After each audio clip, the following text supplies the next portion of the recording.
Assalamualaikum warahmatullahi wabarakatuh. Nama saya Sophia Rodutul Janah, NIM 2380111. Saya di sini akan mempresentasikan hasil makalah saya dengan mata kuliah pengembangan peserta didik. Sejalan dengan perkembangan zaman, kemajuan teknologi internet juga makin maju.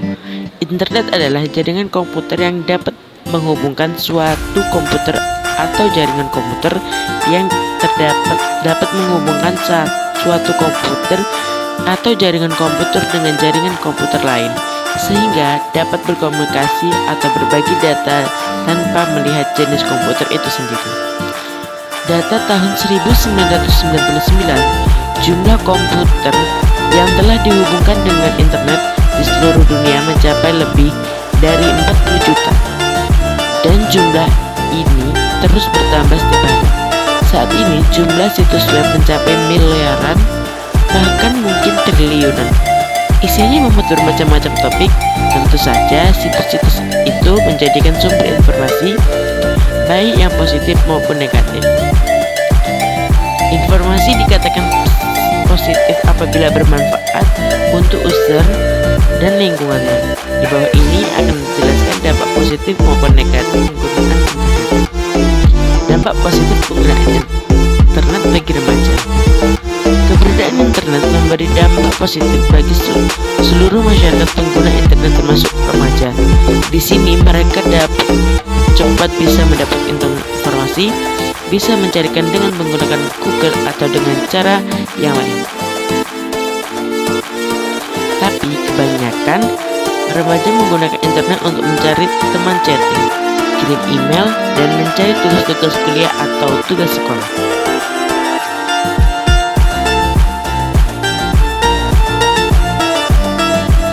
Berikut adalah beberapa dampak positif penggunaan internet bagi remaja.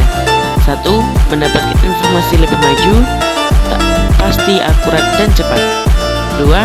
Kemungkinan kita berkomunikasi jarak jauh tanpa harus mendatangkan orangnya. 3. Bagi siswa dan mahasiswa bisa mengerjakan tugas di sekolah dengan mudah dan pasti. 4. Berbagai hasil penelitian bisa bertukar informasi hasil penelitian lewat internet. 5. Bisa lebih tahu tentang dunia. 6.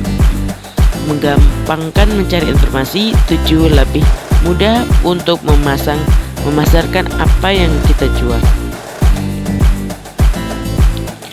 Dampak negatif penggunaan internet bagi remaja.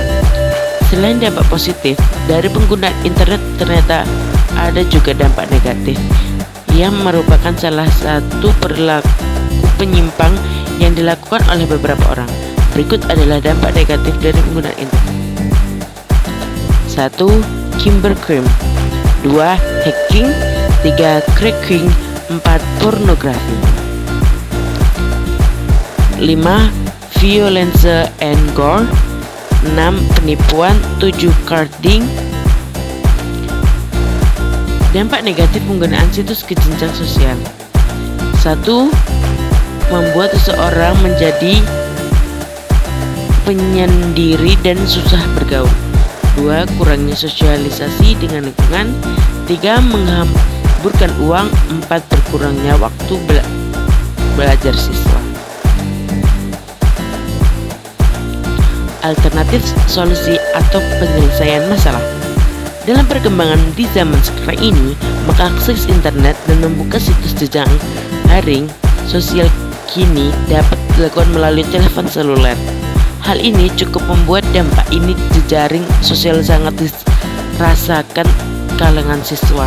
Masalahnya adalah banyak siswa yang mengakses situs jejaring sosial tersebut dari telepon seluler mereka pada saat proses pembelajaran berlangsung. Akibat para siswa tidak serius mengikuti pelajaran yang berlangsung, sehingga konsentrasi mereka hanya pada jejaring sosial yang mereka akses melalui telepon genggam. Beberapa solusi yang dapat mencegah dampak negatif internet dan jejaring sosial. 1. Memberikan pemahaman kepada siswa tentang bahaya situs jejaring sosial. 2. Usahakan untuk tidak memberikan telepon seluler yang dapat mengakses internet atau situs jejaring sosial. 3. Mengawasi siswa dalam berinternet atau berjejaring sosial. Dengan mengimplementasikan gagasan di atas, diharapkan berbagai dampak negatif yang timbulkan oleh situs jejaring sosial yang ditanggulangi baik sebelum terjadi atau sesudah dampak itu terjadi. Namun, untuk lebih meminimalkan dampak negatif yang dihasilkan situs jejaring sosial, alangkah lebih baiknya jika kita menggunakan internet dan jejaring sosial lebih bijak. Kesimpulan, internet memiliki dampak positif dan negatif. Dampak positif dan negatif internet, kita mendapatkan informasi lebih cepat dan lebih luas. Dan untuk dampak negatif, banyak penipuan yang terjadi di internet, salah satunya melalui jejaring sosial. Solusi untuk menghindari hal tersebut adalah dengan peran orang tua agar lebih memperhatikan anak-anaknya. Cukup sekian hasil presentasi saya. Kurang dan lebihnya saya mohon maaf. Wabillahi taufiq wal hidayah. Wassalamualaikum warahmatullahi wabarakatuh.